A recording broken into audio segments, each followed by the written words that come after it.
Down the Hill, written by Richard Jordan. Across the island of Sodor, there's a need for all sorts of goods, from food and cattle to timber and coal.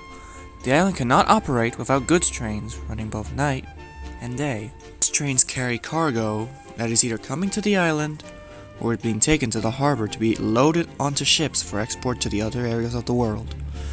Many types of trucks make up goods trains. There are wooden plank wagons which can hold coal, stone, scrap, and many other things.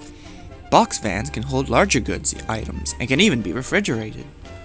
Bolster wagons carry long, awkward items such as long and heavy boxes. Trucks can be prone to mischief, but at their core, they understand that they are access to the railway. Many of the trucks like to talk to the engines outside of work. Indeed, all trucks were very friendly once an engine got to know them. However, there was once a truck who was not friendly at all. In fact, he was a very, very awful truck. It is said something that went wrong when his builder constructed him. Either it was out of line or his wood was rotten. No one quite knows. What was certain is that he placed many engines in a great deal of danger. But today, he went too far. The morning was brisk when it happened. A thick fog had descended on the island, and Percy the small engine had arrived at the quarry to arrange her trucks for her first trip down the branch line. She was very tired that morning, and wasn't attending to what she was doing. The truck, due to his dangerous nature, had been placed on a remote siding to prevent engines from using him. But Percy's grogginess and the thick fog caused her to misjudge which sidings she took trucks from. Without knowing, she had placed the truck at the head of the train. The foreman didn't recognize the mistake either, and loaded the trucks without objection, full of stone. The time came for Percy to leave, and she pulled out of the quarry, none the wiser that the disaster lay ahead. The truck, in his narrow mind, began hatching an awful scheme. If I and the trucks hold back at just the right time, we can pull Percy off the rails. The branch line ran around sharp curves on a steep hill. If an engine was to fall off the rails, they might slide down the hill and crash into one of the many neighboring cottages.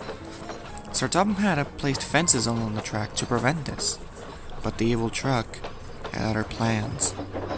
After Percy had cleared the waterfall, she started down the first bend. The truck screeched on his brakes, signaling to the other trucks to hold back. The sudden force pulled down on Percy's rear coupler, picking his front wheels off the rails. "Oh!" cried Percy. Then the truck surged ahead with a crack of a coupling. Percy came off the rails onto the crest of the hill.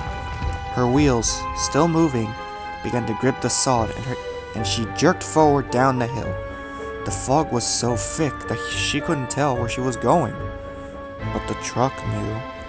"Goodbye, Percy," he croaked. Percy tumbled and tumbled down the hill until she saw the outline of a cottage ahead. "Oh, horrors!" yelled Percy. Sensing the impending crash, Percy's driver fireman jumped from the footplate. Meanwhile, the truck had forced the train's brakes so he could stop and listen. A few seconds later, Percy careened into the house, and from the top of the hill, the trucks heard the sound of wood splintering and the muffled cries of those inside. The truck began to cackle madly. "Stupid engine needs to look where she's going next time," the now evil truck gothed. The other trucks were horrified. "What have you done?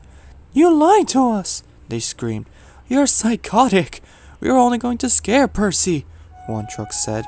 "Yes, you're insane," another truck added. "We didn't expect this to happen." But the evil truck didn't care. His laughter echoed over the hills and below to where Percy laid, battered and bruised, regretting ever placing the evil truck in her train that morning. The tragic accident left a deep scar indeed. Percy was repaired, but the lives in those cottages were lost. In disdain, Sir Topham had sent the evil truck to be scrapped immediately. From now then, he was very careful about the trucks that he brought to the island, to prevent such an awful affair from ever happening again. Percy was badly traumatized by the event. She was required under constant surveillance by other engines, under Sir Topham's orders. These were usually Thomas and Toby. But I can do more, else I'll spoil the next story. But I hope she gets better. Don't you?